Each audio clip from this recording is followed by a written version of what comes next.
2. Gerakan DI atau TII di Jawa Tengah. Pemberontakan DI atau TII di Jawa Tengah dipimpin oleh Amir Patah. Amir Patah memproklamasikan berdirinya Negara Islam Indonesia atau NII di Desa Pangarasan, Tegal pada tanggal 23 Agustus 1949. Pada awal tahun 1952, kekuatan batalion 426 dapat dihancurkan. Sisa-sisanya melarikan diri memasuki wilayah operasi Gerakan Benteng Negara. Untuk meningkatkan operasi penghancuran kekuatan militer Amir Patah, pemerintah membentuk pasukan Banteng Raider. Operasi ini berhasil menghancurkan DI atau TII di perbatasan Pekalongan Banyumas pada bulan Juni 1950. Apakah kamu tidak tahu bahwa Jawa Barat ini sudah menjadi negara Islam? Bertobatlah kamu kafir-kafir. Kamulah seharusnya yang bertobat dan insya Allah. 3. Gerakan DI atau TII di Kalimantan Selatan. Gerakan DI atau TII di Kalimantan Selatan dipimpin Ibnu Hajar dengan membentuk Kesatuan Rakyat Indonesia yang Tertindas atau KRYT. KRYT melancarkan aksi dengan menyerang pos-pos APRI di Kalimantan Selatan. Ibnu Hajar berhasil ditangkap pada Juli 1963, dijatuhkan hukuman mati oleh Mahakam Militer. Gerakan DI-TII di Sulawesi Selatan. Gerakan DI-TII di Sulawesi Selatan dipimpin oleh Kahar Musakar. Ia ingin semua anggota Komando Gerilya Sulawesi Selatan atau KGGS yang dibentuknya dapat menjadi anggota APRIS dengan nama Brigade Hasanuddin. Namun keinginannya ditolak. Kahar Musakar tertembak mati oleh pasukan dari Divisi Siliwangi pada 3 Februari 1960. 5. Gerakan DI-TII di Aceh. Pada tanggal 20 September 1953 telah terjadi pemberontakan DI-TII di Aceh yang dipimpin oleh Daud Beureu. Pemberontakan DI-TII di Aceh diawali dengan adanya pernyataan proklamasi terkait berdirinya Negara Islam Indonesia atau NII di bawah Imam Besar Soekarmatji Marjan Kartosoewirjo. Pemerintah pusat memiliki 2 jalur upaya penyelesaian pemberontakan, yaitu dengan upaya militer dan diplomasi. Pemerintah pusat memutuskan untuk memberikan hak otonomi kepada Aceh sebagai provinsi yang disebut Daerah Istimewa Aceh dan diizinkan menerapkan syariat Islam. C. Gerakan 30 September 1965 atau PKI. Sejarah akan terus berputar, begitu juga dengan peristiwa Gerakan 30 September 1965 atau G30S. Pihak lain yang terlibat dalam peristiwa tersebut: 1.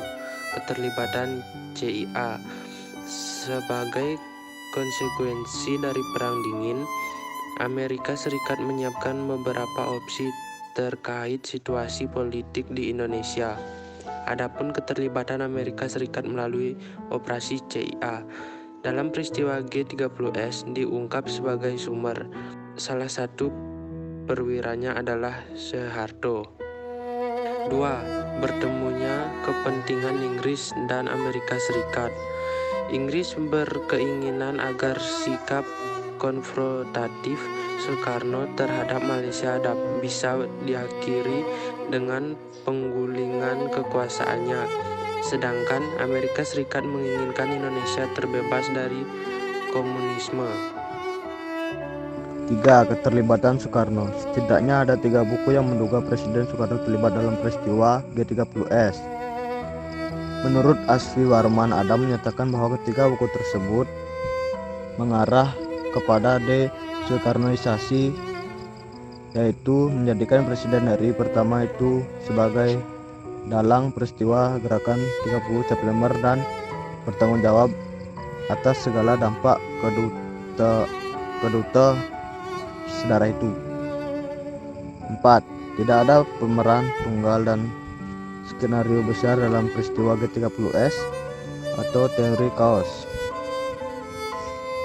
Menurut versi ini, G30S adalah sebuah konspirasi ketika unsur-unsur neokolin atau neokolonialisme dan imperialisme menggagalkan jalannya revolusi Indonesia. Keterlibatan Soeharto. Dikatakan bahwa pada malam 1 Oktober 1965 terjadi pertemuan Soeharto dengan Latif dan Letkol Untung, pimpinan tim penculik ke-7 Jenderal. Soeharto hanyalah orang yang sudah tahu sebelum kejadian naas itu terjadi, melalui pertemuannya dengan Untung dan Latif, sehingga ia menjadi orang yang paling siap sebagai perwira Angkatan Darat dengan PKI.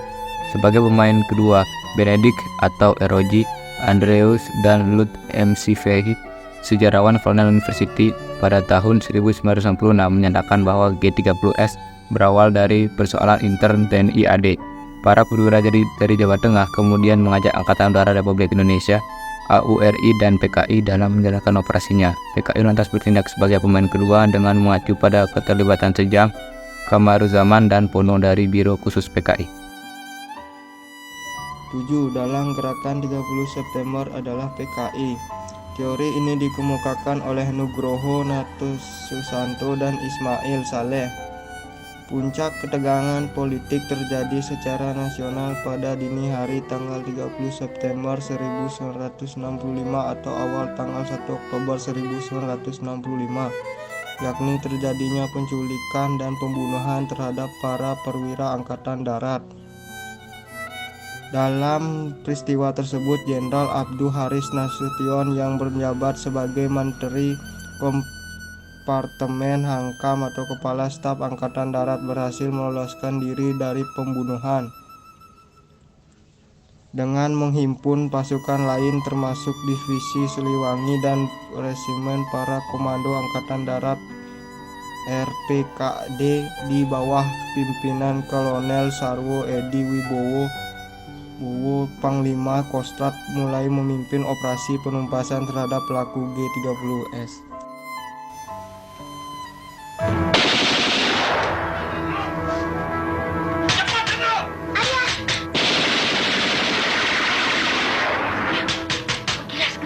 Buka pintunya! Cepat, Jenderal! Buka!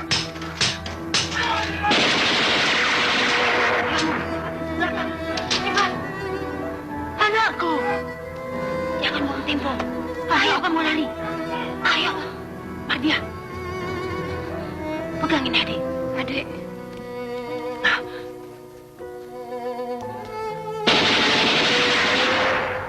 Via. Keluar!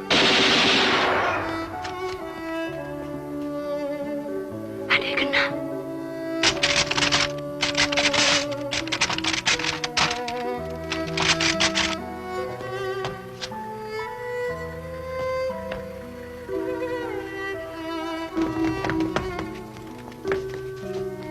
Cepat, pergi.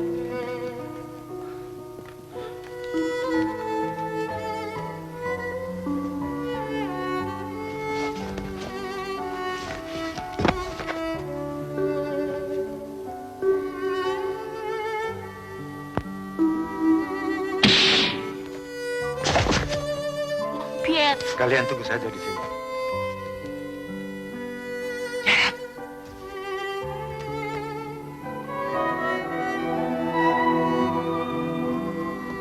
Berhenti!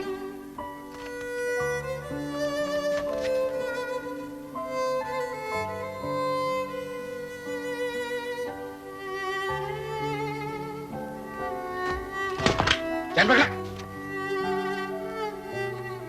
Letakkan senjata. Mana Nasution? Saya Nasution.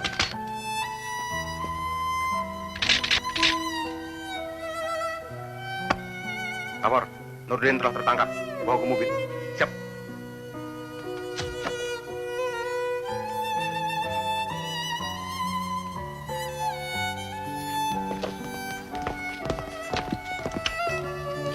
Jangan bergerak. Telepon sudah diputus.